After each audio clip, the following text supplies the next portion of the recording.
What's really happening in this country? Well, you all know about the Edward Snowden case, I take it, and he is somewhere still, I guess, in limbo in Russia, awaiting whether he will receive asylum somewhere. We have a number of other whistleblowers who've come to light lately. The number of different people who worked for the NSA who went public were threatened with jail time.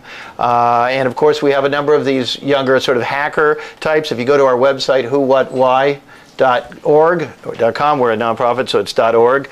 You can read about a fellow named Barrett Brown who faces up to 100 years in jail for posting some things on the internet that shouldn't even have been illegal. Not enough people know about him and his case. We hope that WhoWhatWhy as a news source is bringing to people's attention things they might not otherwise know about.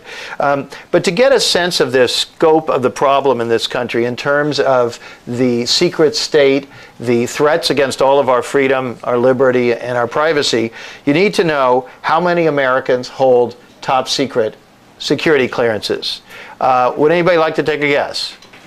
Three. Okay. Any other guesses? 1 million. 1.1 million. Anybody else? 3 million. 3 million. We're just kidding. Okay. 2 billion. No. Okay. No, there are not 2 billion people in this country. Okay. So the answer is 1.4 million Americans have top secret clearance. There are people, there may be people in this audience who have it. If anybody works in any kind of defense contracting, they call it defense, maybe offense contracting, whatever you want to call it. Anybody who works in any kind of a high-tech business may have it. And the problem is if you have it, you can't talk. And so, can you hear me in the back? Okay.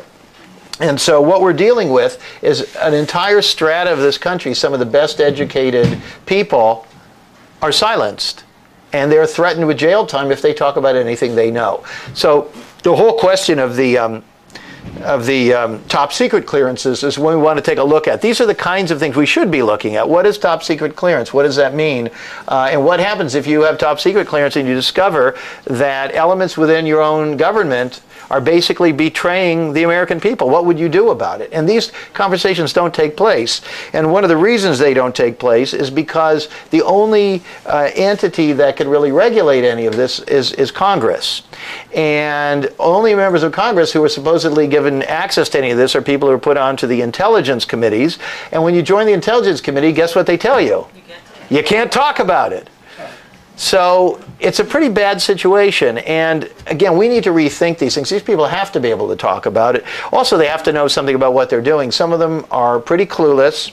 And to make matters worse, their staffs, I don't know if you know this, but this was documented a number of years ago when they created the Senate and House Intelligence Committees. The intelligence agencies immediately said, well, you know, this is complex material and may be hard for you to understand. We could recommend some people to you who you may want to use as your staffers. And you can guess where that went.